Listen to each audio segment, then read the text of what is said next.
Okay, I wanted to show y'all this first part.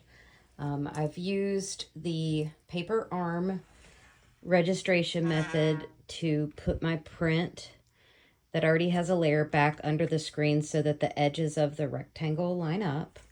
I'm going to try to trace the dog underneath. I'm just using a graphite pencil. And this will help me decide where to color in my screen to add a second layer to this. We'll see how it turns out. I'm not super sure how it's going to turn out. It might look not great, but we'll see. I'm just going to draw the dog on top of it. You all do not have to do any abstracted representational imagery, but you definitely can if you want. I was having a hard time seeing it. I'm gonna sketch a little pencil mark right here for myself just so I can see through the screen, and then I can always erase that off before I print. But I'm just gonna put that there for myself. It'll probably get covered up, and I'm glad I did that because I did not draw where that would go. So that makes it a little bit easier to see. And the reason why I'm not just coloring is because if I start coloring, it's gonna go through, the material will go through the screen onto my print, and I don't want that to happen.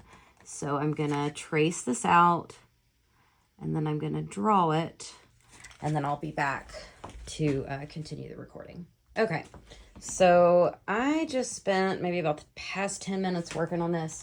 I'm using these, it's basically like a watercolor pencil. It's an Aquarelle, Stabilo makes. It's black. I have some if anybody wants to try them. And so for my ink, get this out, the paper that I had underneath. For my ink that I'm using, I'm going to use this in my mad dash to make it home before the storm comes. I totally did not grab a thing of the regular extender base. So in essence, I'm using my own little personal mix of slop. I'm spraying a little bit of spray adhesive on my printing surface here. And I've got my paper here. I'm going to take my little paper arms off and put that down and print this sucker. I have about 3 or 4 pieces of paper I can print. Part of me is like, man, maybe I should print the second impression on this. I can always go back over it again and bump it up some more. So I think I am going to do that. I'm going to print the first one just on a blank piece of paper and see how that looks. This is similar to the tape registration I used last time. It's just pieces of mat board.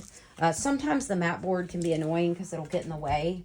But for now, it'll be okay. It's far away from the margin of my image, so it should be fine. So I'm going to put out my slop situation, if it will come out of the container. I'm going to hope my ink does not dry in the screen, because, one, I wouldn't like that, but 2, if it dries in the screen, then this can be a pain. And I normally have this stuff called glycerin that I'll put in my ink, but I don't have that today. I'm going to print it, background and everything, and see how it looks. So I'm going to lift my screen, going to flood my screen, drop it down,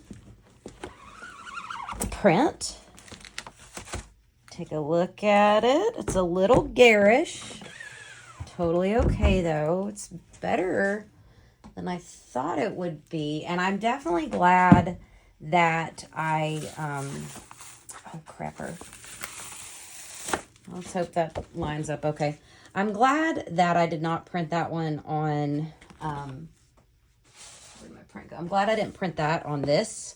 I think it would have been too much. So I'm going to print the next one on there.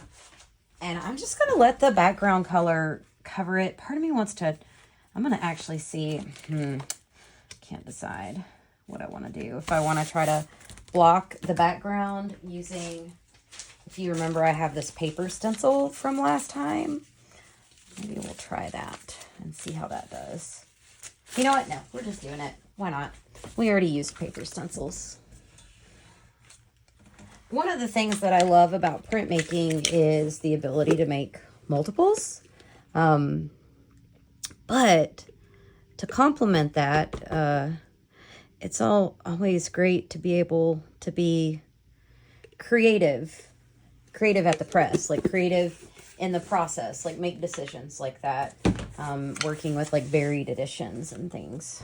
All right, 45 degrees, print with good pressure, lift that. I'm going to go ahead and flood my screen before I look at my print.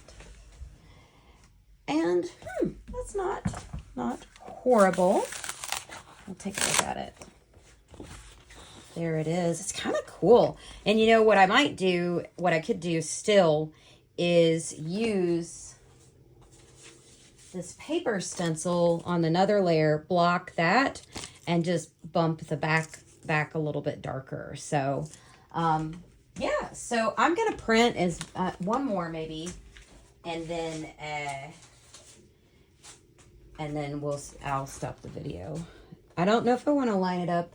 I think I'm going to rotate it so it doesn't line up perfectly with what is already there. So instead of making it fit with the dog, I'm going to have it fit, or I should say, instead of making it fit like a coloring book with the previous layer, I'm having it overlap in a different way intentionally. And it's not awful. So there it is. I just got a fingerprint on my ink. This is from the drawing material moving around on the screen. So it looks like I'm getting quite a few impressions. This is impression number 1, impression number 2, and I'll pull the camera back so y'all can see all of these. And impression number 3. So when we look at these 3 images side by side, I want you to notice this, where the material does not come through. Sometimes it's beneficial to flood the screen and let the material sit in the screen to make it juicy. I'm really happy though with that second impression. It all came through except for right there.